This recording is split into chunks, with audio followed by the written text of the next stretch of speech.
ഇന്ത്യയും പാകിസ്ഥാനും തമ്മിലുണ്ടായിരുന്ന സംഘർഷത്തിൽ പാകിസ്ഥാൻ ചൈനയുടെ PL-15E മിസൈൽ ഉപയോഗിച്ച് ഇന്ത്യയിൽ ആക്രമണം നടത്തിയിരുന്നു. ഇന്ത്യയിലെ പഞ്ചാബിലെ ഹോഷിയാർപൂരിൽ നിന്ന് ചൈനീസ് നിർമ്മിത PL-15BVR മിസൈലിന്റേതാണ് എന്ന് കരുതുന്ന ഒരു മിസൈൽ അവശിഷ്ടം കണ്ടെടുത്തിരുന്നു. ചൈനയുടെ PL-15 മിസൈൽ ഉപയോഗിച്ച് റാഫേൽ യുദ്ധവിമാനങ്ങൾ ഉൾപ്പെടെയുള്ള ഇന്ത്യൻ യുദ്ധവിമാനങ്ങൾ വെടിവെച്ചിട്ടതായിട്ടാണ് പാകിസ്ഥാൻ അവകാശപ്പെട്ടത്. ഹോഷിയാർപൂരിൽ നിന്ന് ഒരു കേടുപാടുകളും കൂടാതെയാണ് ഈ മിസൈൽ ഇപ്പോൾ കണ്ടുകിട്ടിയിരിക്കുന്നത്.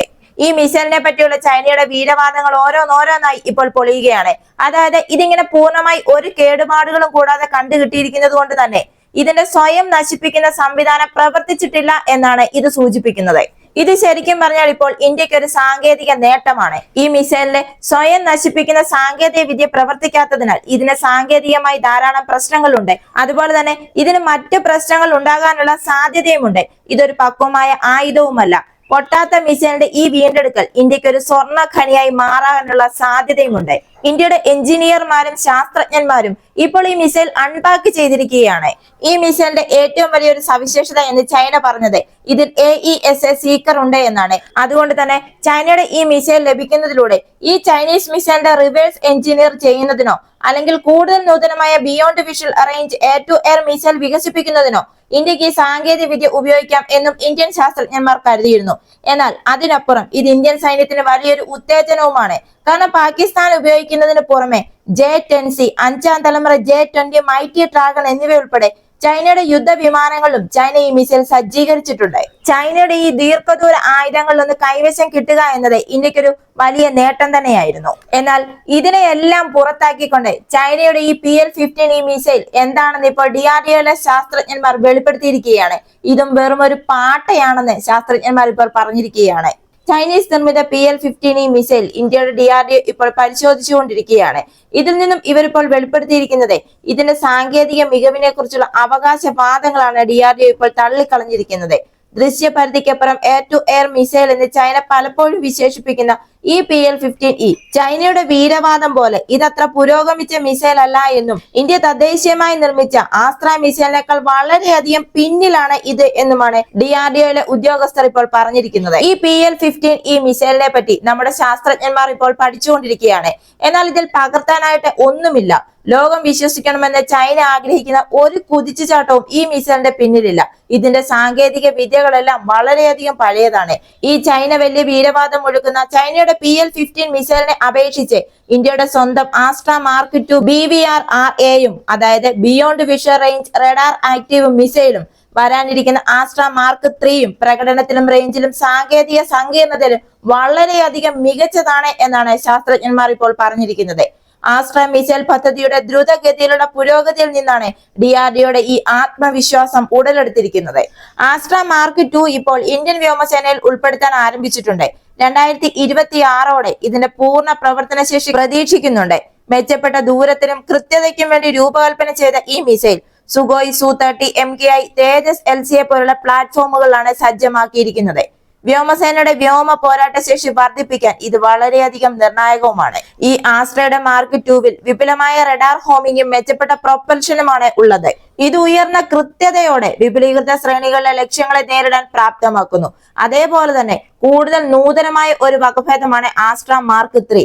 ഇതിപ്പോൾ പരീക്ഷണങ്ങൾക്ക് തയ്യാറെടുക്കുകയാണ്. മെച്ചപ്പെടുത്തിയ ശ്രേണി, ഡ്യുവൽ പൾസ് റോക്കറ്റ് മോട്ടോറുകൾ, മികച്ച ഇലക്ട്രോണിക് പ്രതിരോധ നടപടികൾ എന്നിവയുൾപ്പെടെയുള്ള അത്യാധുനിക സാങ്കേതിക വിദ്യകൾ ആസ്ട്ര മാർക്ക് 3യിൽ ഉൾപ്പെടുത്തുമെന്നാണ് DRDO പറഞ്ഞിരിക്കുന്നത്.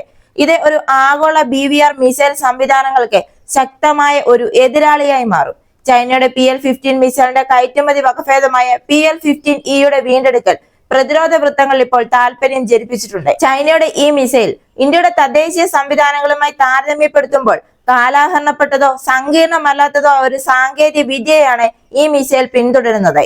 അതേപോലെ തന്നെ പാകിസ്ഥാന്റെ വ്യോമ പ്രതിരോധ ശേഷിക്ക് കനത്ത തിരിച്ചടിയാണ് ഇന്ത്യ നൽകിയത്. ഇന്ത്യൻ വ്യോമസേന മധ്യ പഞ്ചാബിലെ ചുനിയൻ വ്യോമത്താവളത്തിൽ നിലയുറപ്പിച്ചിരുന്ന ചൈനീസ് നിർമ്മിത YLC-80 ആന്റി സ്റ്റെൽത്ത് റഡാറാണ് നശിപ്പിച്ചത്. ഈ റഡാറിനെ പറ്റിയും ചൈന വലിയ വീരവാദമാണ് മുഴക്കിയിരുന്നത്. ചൈനയുടെ സ്റ്റെൽത്ത് കഴിവുകൾക്ക് മുന്നിൽ നിൽക്കുന്ന റഡാർ എന്ന് വിശേഷിപ്പിക്കപ്പെട്ട റഡാർ ആയിരുന്നു ചൈനയുടെ YLC-80. ലോകത്തിലെ തന്നെ ആദ്യത്തെ UHF band anti stealth radar system എന്ന് ചൈനയുടെ സർക്കാർ ഉടമസ്ഥതയിലുള്ള ഗ്ലോബൽ ടൈംസ് വിശേഷിപ്പിക്കപ്പെട്ട YLC-80 ആണ് ഇന്ത്യ തകർത്തെറിഞ്ഞത്. ഇന്ത്യയുടെ IAF-ന്റെ ELM 2090U അൾട്രാ UHF റഡാറുകളെ പ്രതിരോധിക്കാൻ വേണ്ടിയുള്ളതാണ് ഇത് എന്ന റിപ്പോർട്ടുകളായിരുന്നു പുറത്തു വന്നിരുന്നത്. ഈ YLC-80യിൽ ഒരു വലിയ ആന്റിനയുണ്ട്. അതായത് ഏകദേശം 2 ബാഡ്മിന്റൺ കോർട്ടുകൾക്ക് തുല്യമായിട്ടുള്ള ഒരു ആന്റിന. ഇത് 500 കിലോമീറ്ററിൽ കൂടുതലുള്ള പരിധികളിൽ അമേരിക്കയുടെ F-22, F-35 എന്നിവയുൾപ്പെടെയുള്ള നൂതന സ്റ്റെൽത്ത് വിമാനങ്ങൾ കണ്ടെത്തുന്നതിന് ഉയർന്ന പവർ, അത്യാധുനിക വിവര പ്രോസസിംഗ് സാങ്കേതിക വിദ്യ എന്നിവയാൽ സജ്ജീകരിച്ചിട്ടുണ്ട്. 700 കിലോമീറ്റർ വരെയുള്ള മിസൈൽ ഭീഷണികൾ ട്രാക്ക് ചെയ്യുന്നതിനും ഇത് രൂപകൽപ്പന ചെയ്തിരുന്നു.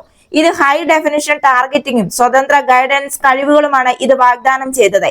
റഡാറിന്റെ സജീവമായ ഘട്ടം, നിയന്ത്രിത ശ്രേണിയും നോവൽ ആന്റി സ്റ്റെൽത്ത് സാങ്കേതിക വിദ്യയും വിദേശ എതിരാളികളെക്കാൾ മികച്ചതായിട്ടാണ് വിപണനം ചെയ്യപ്പെട്ടത്. ഇത് ആധുനിക വ്യോമ പ്രതിരോധ ശൃംഖലകളുടെ ഒരു നട്ടെല്ലായിട്ടാണ് ചൈന ഇതിനെ സ്ഥാപിച്ചെടുത്തത്. ചൈനയുടെ ഈ വീരവാദമെല്ലാമാണ് ഇവിടെ തകർന്നടിഞ്ഞത്. ലാഹോറിൽ നിന്ന് ഏകദേശം 70 കിലോമീറ്റർ തെക്കായി സ്ഥിതി ചെയ്യുന്ന ചുനിയൻ വ്യോമത്താവളം പാകിസ്ഥാൻ വ്യോമസേനയുടെ പ്രവർത്തനങ്ങൾക്കും പാകിസ്ഥാൻ ആർമി വ്യോമയാന ആസ്തികളുടെ നിർണായക കേന്ദ്രമായിട്ടാണ് ഇത് പ്രവർത്തിച്ചത്.